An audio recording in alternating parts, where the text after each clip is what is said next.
Hello, welcome back. Today's video is going to be eyeshadow palettes I would never purchase. I thought this would be a fun video to do. I just looked through the Ulta and Sephora websites and looked at the eyeshadow palettes just to see what palettes were kind of out there, and I found this list. These palettes just don't interest me at all. This video is just for fun, so if you have these palettes or you like these palettes, obviously I'm not saying anything against you. These are just not appealing to me, and the thing about my low buy is I can only buy a certain number of palettes, but regardless of that, I own 90 palettes. So for me to even buy a palette nowadays, it really needs to be adding something to my collection. I have to love the color story, love the formula, and even the packaging. The packaging is important to me. It's not the most important, but I do have to at least like the packaging for me to want to buy something. So yeah, I'm trying to be pretty picky about the palettes that I buy, and yeah, these palettes just do not interest me at all. So I just thought it would be fun to share. Please let us know what palettes out there that you just have a zero interest in, because I really want to know that. Obviously, everyone has different tastes, different preferences, and already has a different style of collection. So partly depends on what you already own anyway. So let's just go ahead and get into this.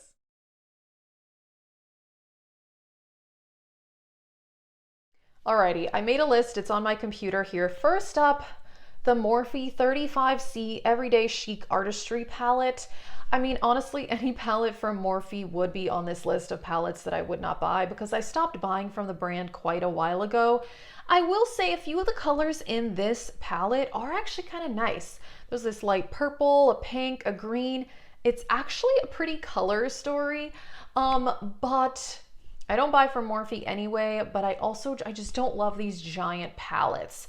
I don't mind having more eyeshadows in a palette, but the packaging on these 35 pan palettes is just massive.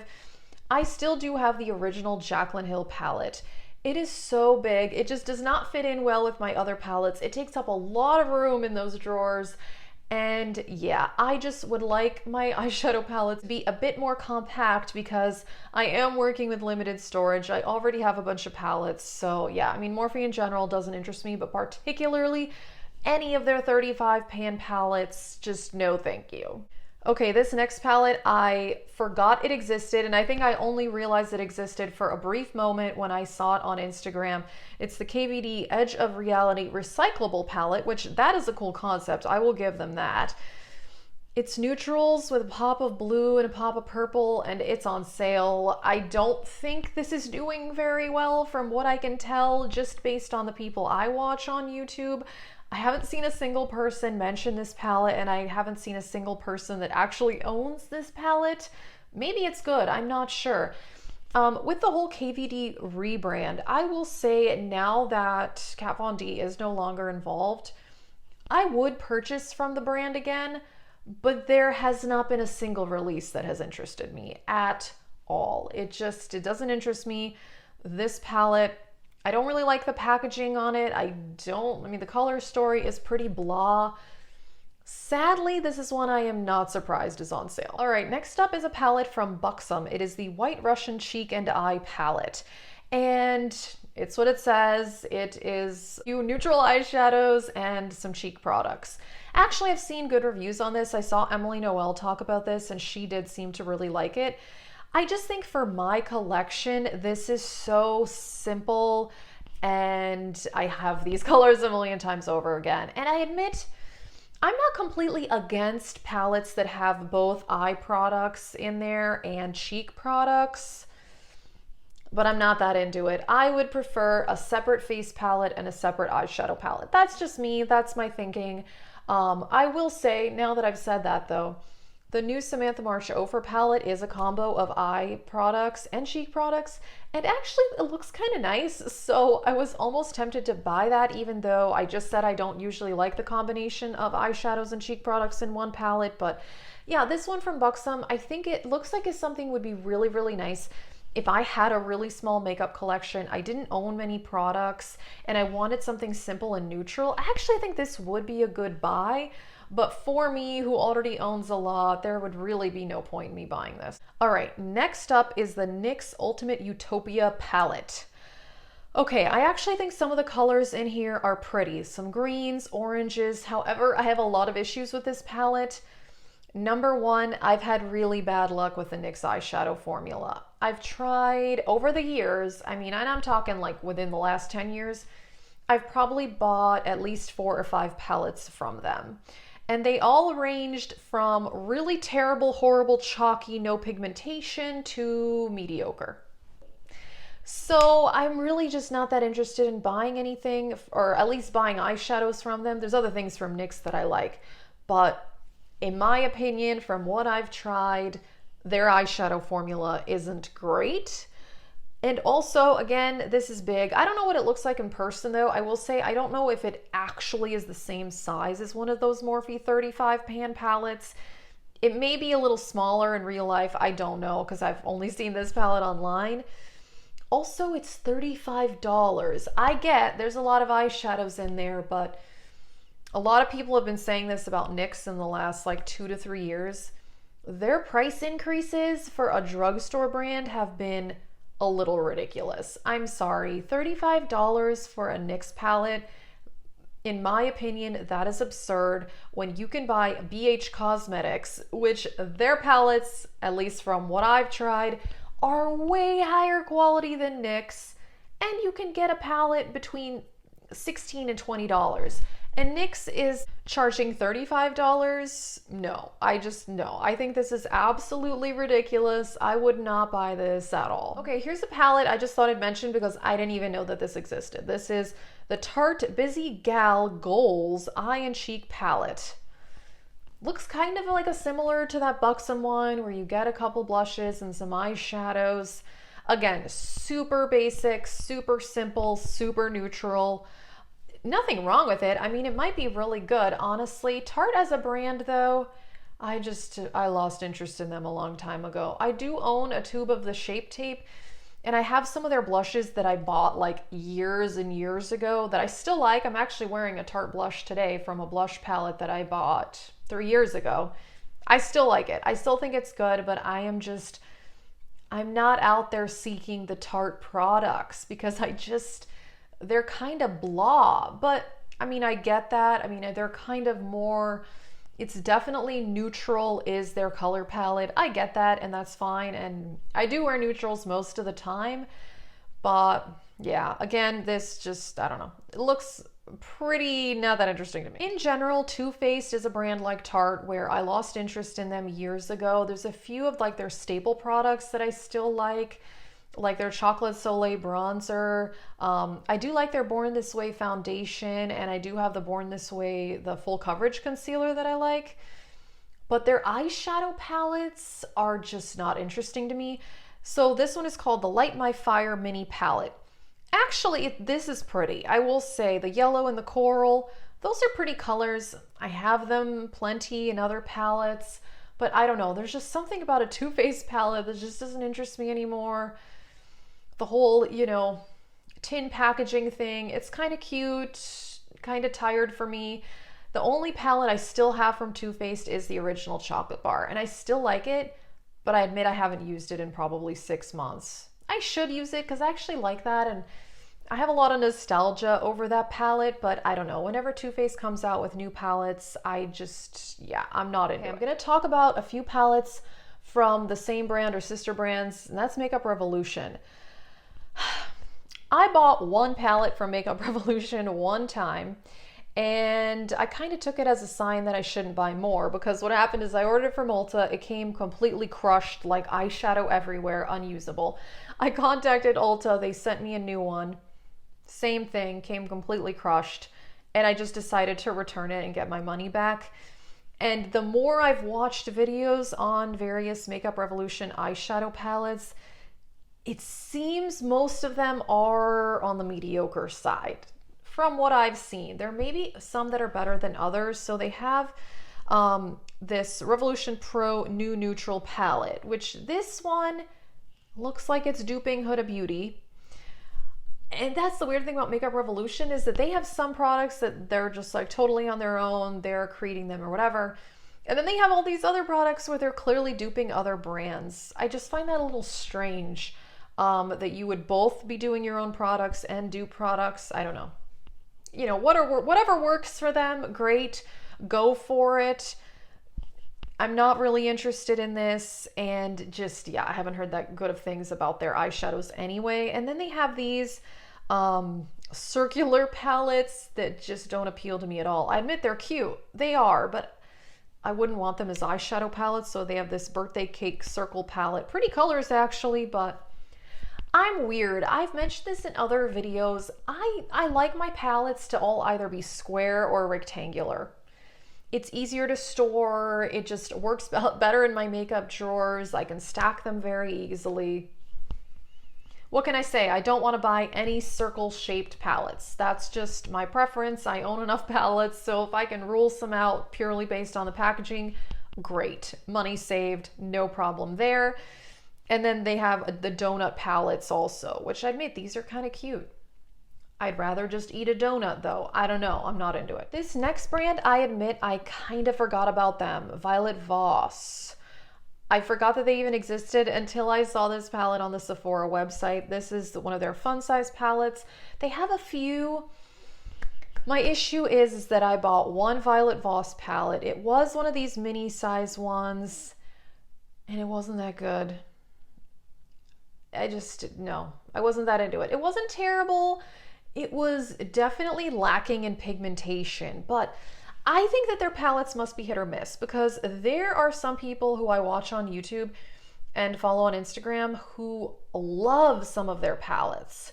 Not the one that I owned. It was a different one of those, their bigger ones. Some people love their palettes, and Violet Voss, they definitely had their moment on YouTube in the beauty community.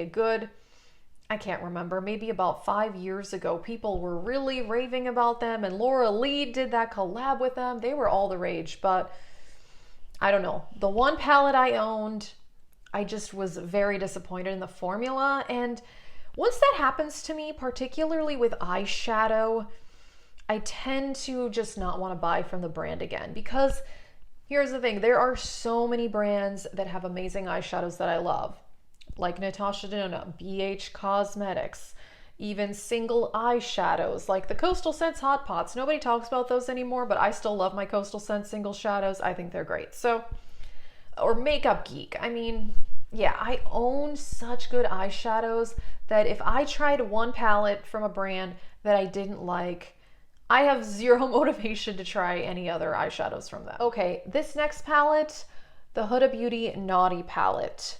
I'm sorry, but that eyeshadow in the corner that looks like little balls, I'm sorry. It looks gross. It looks gross. It just does. And I know some people are like, oh, it's so cool. Like, they're doing different things. And I get that. And I appreciate their creativity, that how they have some like of the swirled eyeshadows in this palette. But that texture just, wow, that is a turnoff for me. It really, really is. I admit though, the actual color story of this palette with like the burgundy, mauve neutrals, I think is really pretty. I like those kind of colors, but no, I mean, it's expensive too, $67. And I've mentioned in other videos that I do have one palette by Huda. It is one of their 9-pan palettes, and it's the Rich Nudes.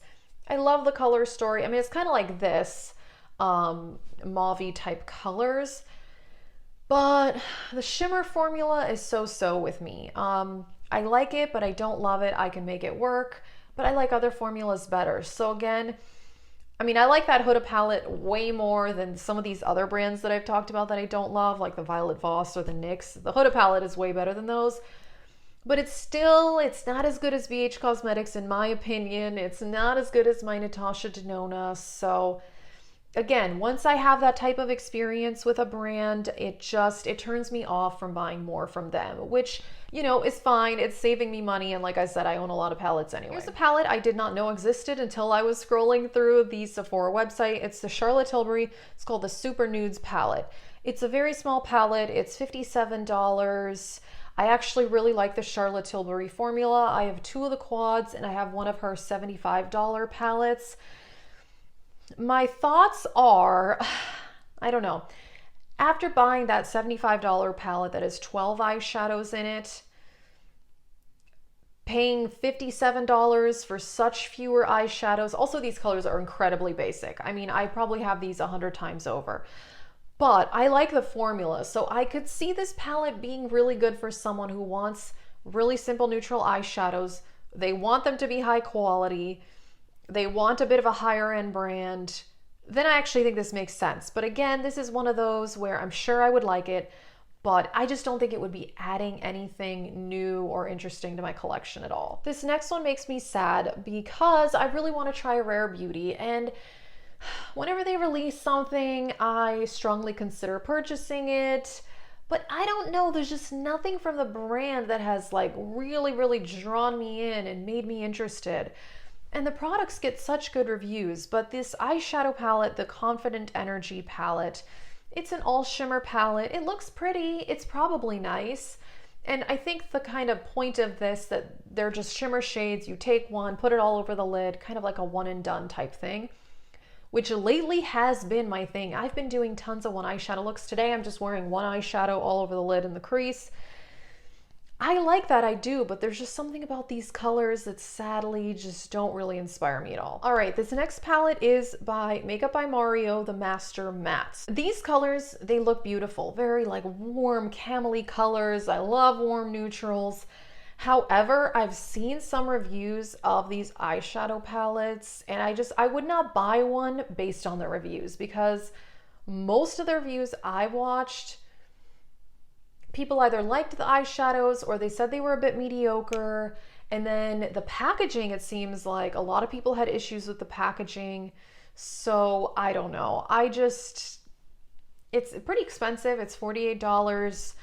I feel like just from what I've seen, I've heard enough negative things that I do not want to shell out $48 for this palette, especially because, I mean, obviously I have the colors over and over again, but like I said, I would want a palette to add something to my collection. If it was colors I already had, which, you know, obviously I probably have all the colors, but if it's something really simple and neutral, I would want the formula to be really good. Or I would want it to be, you know, more affordable or more interesting colors or something. I don't know. It's, yeah, not for me. Okay, I had to throw this palette in here, and that is the Too Faced Born This Way Nudes palette. Because these alternating shapes, I'm sorry, again, my mind just doesn't like certain things, and I'm sure everybody has stuff like that, where certain like arrangements on a palette or certain designs just don't catch your eye, or they even just kind of bother you. Like, I know I'm not the only one, and these alternating shapes on this palette just drive me crazy. I just don't like it at all. And again, Too Faced as a brand is a bit blah to me for the last few years. But yeah, this is just, yeah, I'm not into this, especially the way the pans are arranged. Okay, I had to throw this in there because it's the Sephora Collection Gleaming Stones palette. It's like a pop of blue, some neutrals, whatever.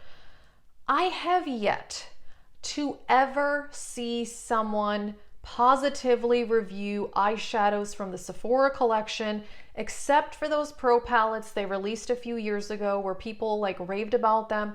Everybody talked about them for a month and a half, and I haven't heard anything since. But every other eyeshadow palette from Sephora collection, the reviews are not good. Even if you go on the Sephora website, the reviews are not good. It's usually maybe a couple stars at most. Just everybody says that they tend to be not pigmented, chalky.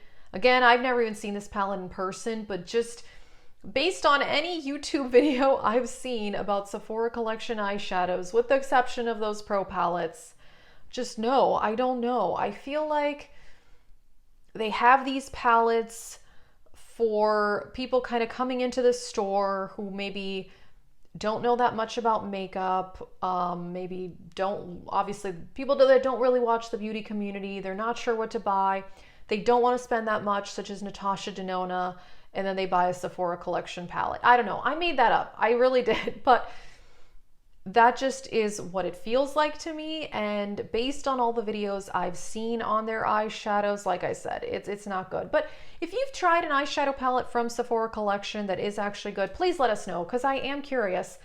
I would try one if it had good reviews, but yeah, I just have a feeling this is not one of those. All right, and last up, this one makes me a little bit sad, but I would not buy this palette, and that's the Natasha Denona Circo Loco palette. I think a lot of people were very excited that she finally released a pretty colorful palette. However, I don't know, there's something about this color story, it doesn't catch my eye at all. When I saw that this was released, a bunch of people started posting about it, and I don't know, I just kind of looked at it and thought, it's okay. It's something about it that is not drawing my eye. Like I said, I love the formula. I do love colorful eyeshadow, although I haven't been wearing that much colorful eyeshadow this year. I've been going more simplistic with my makeup this year. But either way, no, I'm not interested. I don't think I'd use this that much. And another big issue with this is one of her $129 palettes. And I own a lot of Natasha Denona palettes, and something I've learned is that most of her mid-size palettes, the ones that are $65, are really good, and some of them are even better than some of her larger palettes. Yeah, I don't know. I think I love the Bronze and the Glam and the Love palettes so much. Those are three of the best palettes that I own in my collection. The formula on those palettes is so good, so top-notch, that I kind of want to hold out to see what else she releases in that size of palette, because the price point is way better. You get the same amount of eyeshadows as you do in this palette, but it's just larger pans, which, you know, if you're like me and you own a lot of palettes, who cares how much product is in there? That's not helpful to me at all, because I'm definitely not going to finish it. So yeah, I don't know. This one's kind of sad. I love the Natasha Denona formula. I love so many of her palettes, but this one I will not be purchasing. Alrighty, that is it for this video. These are palettes I have zero interest in buying at all. And if I do buy new palettes this year, I want to be pretty picky with what I get. I want it to be really, really good, amazing colors, amazing formula. I want it to add something to my collection. So basically, I'm just trying to be pretty picky because I already own a lot of eyeshadows, and a lot of eyeshadows that I really, really love. So let us know what palettes or products in general that just don't interest you in any way, shape, or form. That is it for this video. Thank you so much for watching, and have a great day.